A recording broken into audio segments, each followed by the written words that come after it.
got so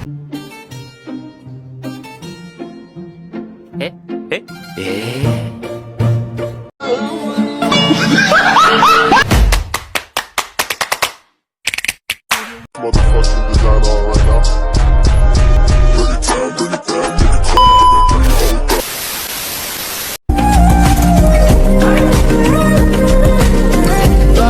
Tenaga kerja. Adapun pengertian tenaga kerja menurut Undang-Undang Nomor 13 Tahun 2023 tentang tenaga kerja adalah orang yang menghasilkan pekerjaan yang mampu melakukan pekerjaan guna menghasilkan barang atau jasa yang tertentu, baik untuk memenuhi kebutuhannya sendiri. Selanjutnya, adapun tenaga kerja dapat dibedakan menjadi 3 golongan. Adapun juga klasifikasinya tertera sebagai berikut. Yang pertama, tenaga kerja terdidik. Tenaga kerja terdidik atau juga disebut dengan skill worker ini merupakan tenaga kerja yang pernah memperolehi pendidikan formal dalam bidang tertentu tetapi belum pernah dilatih. Adapun juga contohnya yaitu sarjana ekonomi, insinyur, dan guru. Yang kedua, tenaga kerja terlatih. Tenaga kerja terlatih ini juga disebut dengan trainer labor. Trainer labor ini merupakan tenaga kerja yang telah bekerja dan pernah mengikuti latihan sesuai dengan bidangnya. Contohnya, seperti tenaga kerja administrasi, montir, dan pelukis, dan lain sebagainya. Yang ketiga, tenaga kerja terdidik dan tenaga kerja tidak terdidik dan tenaga kerja tidak terlatih. Tenaga kerja tidak terdidik dan tenaga kerja tidak terlatih ini juga disebut dengan unskilled labor. Unskilled labor tersebut merupakan tenaga kerja yang tidak memerlukan pendidikan dan pelatihan secara khusus. Contohnya kuli punggul, kuli bangunan, dan juga buruh cuci.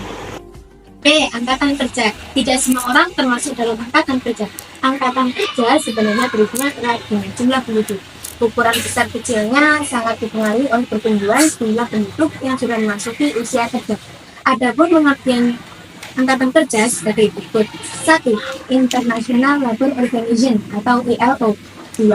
Badan Pusat atau BPS. 3. Otoritas Jasa Keuangan atau OJK. Tingkat partisipasi angkatan kerja atau TPAK merupakan persentase dari banyaknya angkatan kerja terhadap jumlah penduduk yang telah berumur 10 tahun ke atas. TPAK sendiri bisa ditunjang oleh beberapa faktor sebagai berikut. Yang pertama, usia penduduk. Yang kedua, jenis kelamin. Yang ketiga, tingkat pendidikan. Kesempatan kerja. Tenaga kerja yang banyak akan menjadi percuma jika tidak ada kesempatan kerja yang terbuka. Dalam arti sempit, kesempatan kerja adalah banyak sedikitnya tenaga kerja yang mempunyai kesempatan untuk bekerja. Dalam arti luas, kesempatan kerja adalah banyak sedikitnya faktor-faktor produksi mungkin dapat ikut dalam proses produksi.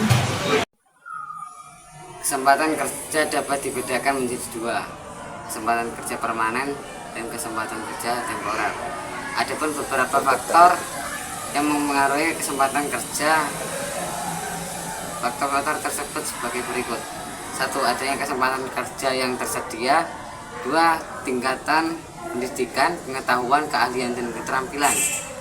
3. Usia tenaga kerja dan jumlah angkatan kerja yang tersedia. 4. Besarnya permintaan total masyarakat. 5. Jumlah investasi yang dilakukan perseorangan dan badan usaha swasta. 6. Kebijakan pajak. 7. Ekspor dan impor. 8. Kerjasama negara lain. Masalah ketenaga kerjaan. Negara Indonesia memiliki penduduk yang sangat banyak.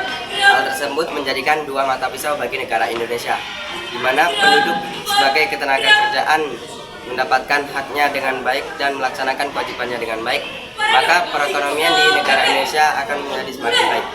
Sebaliknya, jika sebagai penduduk tenaga kerjaan tidak memiliki kualitas yang baik, maka akan menimbulkan pengangguran yang sangat banyak di negara Indonesia. Hal tersebut akan menjadikan beban bagi negara. Masalah ketenaga kerjaan yang sering kita hadapi. Yang pertama, pemutusan hubungan kerja, dan kedua, kualitas ketenaga kerjaan yang rendah. Yang ketiga, ketenaga kerjaan yang tidak merata. Yang keempat atau yang terakhir, meningkatnya angkatan kerja. Adapun beberapa faktor yang mempengaruhi kesempatan kerja.